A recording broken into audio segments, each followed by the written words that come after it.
My name is Tall Biscuit of the WoW podcast, Blue Please, on cynicalbrit.com. Right, so, Stratholme Live, eh? So, I put up the Stratholme video, and instantly I thought, people are going to ask about Stratholme Live, so, as soon as I was done with that, and, well, I insulted a few trolls, got people angry, it's pretty awesome, and then decided to go and film the live side of Stratholme, and try and give you a better picture of how this instance is now structured. Okay, freeze for a second.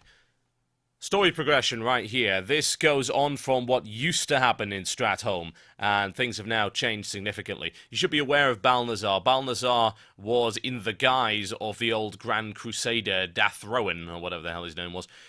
When we ended up fighting him in the first place, you get the Grand Crusader down to about 50%, and then suddenly, oh god! Big Dreadlord thing.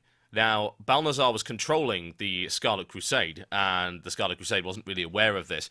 However, this is what happened afterwards, so you can't really kill the Dreadlord. They just go back to their whole void thing, and then they pop out again. So what happened was Balnazzar got the hell out of there, and then went on a killing spree, killed every single one of the remaining Crusaders in Stratholme, assuming there were any, and then raised them all up again as the undead, and is calling them the Risen. Now, the reason there's a bit of lore significance here is that the ruins of the Scarlet Enclave and the sort of old Tyr's Hand area over in the Eastern Plaguelands are actually now full of these guys. They look almost identical. You know, there doesn't seem to be any other changes other than the fact that they are now undead. And I imagine there's going to be some serious questing involved there. So, when I said there wasn't really a lot of changes over at the Tyr's Hand area, that's technically correct. It's nothing you can really see in a flyover.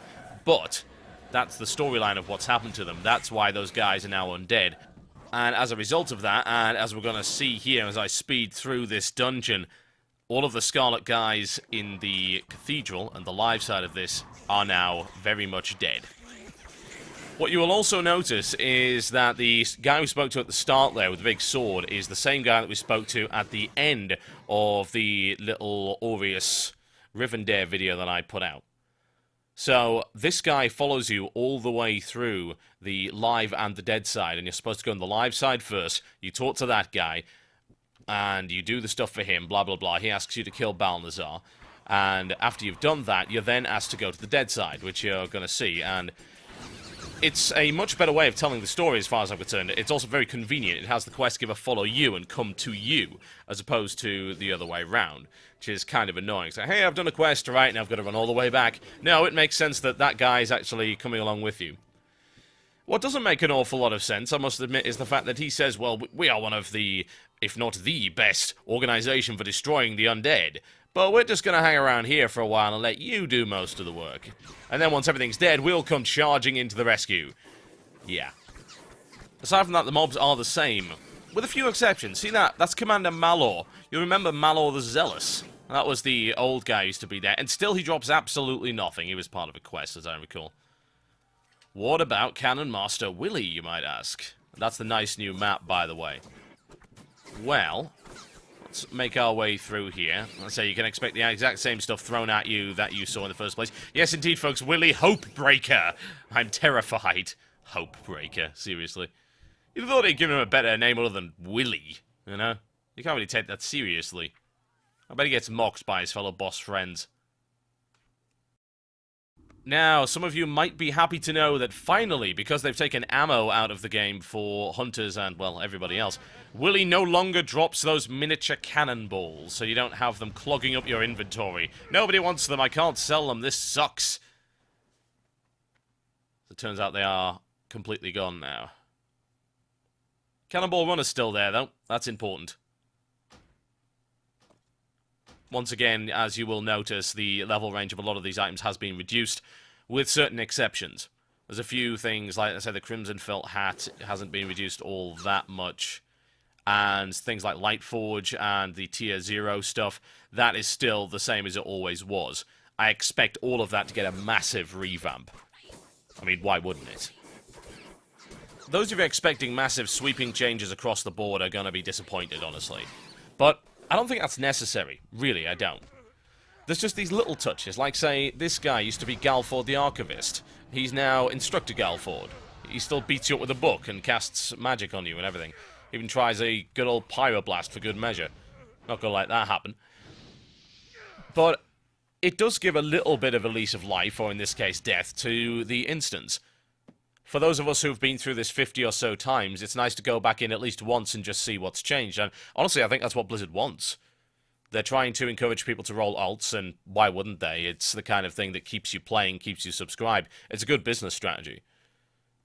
There we go. Balnazzar indeed just decides to go au natural. Not even bothering with the skin suit this time. He doesn't do anything different. I'd like to say he does, but he doesn't. He doesn't even say anything different.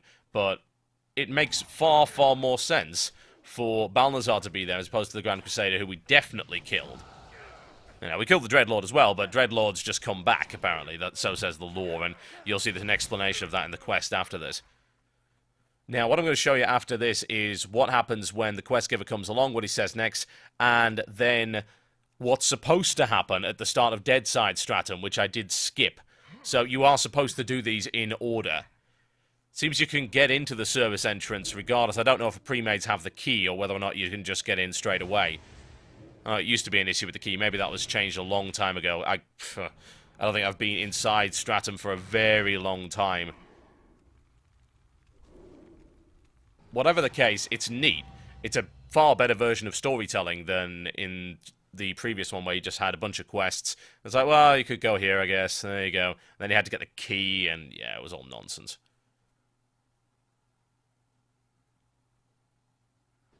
Yes, yes, All My Hate. Sounds like a bloody Linkin Park song. Right, now we get a bunch of long-winded text from the guy in the Judgment. But he does explain what exactly was happening there. Gives you a little bit of background for Balnazzar. And yes, we'll know Balnazzar will be back. Being ganked by the level 80 undead mage in the style and orange hat was merely a setback in the mountains. So, once you've done all that, he'll then say, you need to go to the dead side now and deal with Aureus Rivendare. Sadly, he doesn't send you there directly. There isn't actually a quest to go there at all. What you do is you just end up wandering over to the service entrance, you go in there, and you'll find that he's hanging around in the chapel. It also doesn't give you an easy way out, which is something they do need to look into. You do need to run all the way back. However, just bear this in mind, at least this is a little bit of a bonus. So, the undead run in the same way that they did in the first place when you clear out the Scarlet Cathedral. However, this time, this dude has brought some Argent Crusaders along to keep the aggro, so the vast majority of mobs will not attack you, because they're too busy attacking the guys in the shiny armor. Right. There you go. Just a quick look at them. They're all over the place. They will happily fight whatever they see, and indeed they will actually break some of the aggro off you if they see you being attacked. I'm going to skip forward to the start of the dead side, just so I can show you the chapel, and then we'll end it there. I haven't been in a lot of these lower level dungeons because, honestly, if I'm going to run them, I really want to run them level appropriate. But in this case, because I'm not really showing off any big changes to mobs and bosses, I'm showing off lore, I think it's pretty appropriate. So, in this case, you do have these two parts tied together very nicely with this guy who's a perpetual character that goes through the two dungeons with you. I just think it's a way better way of telling a story. Now, I don't remember ever seeing that barrier effect before. Is that new? Maybe it is. Maybe it was something in Wrath that I haven't seen, but whatever the case, it's neat. There's a new quest available there as well, Argent Reinforcements. That wasn't in the game before. And that really about covers it, honestly. It's nice.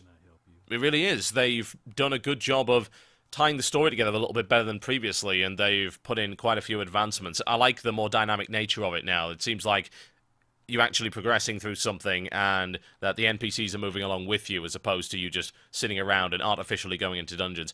My name's been Total Biscuit. That's been a look at Stratum and how the story and lore ties together in that regard in Cataclysm, and I will see you next time.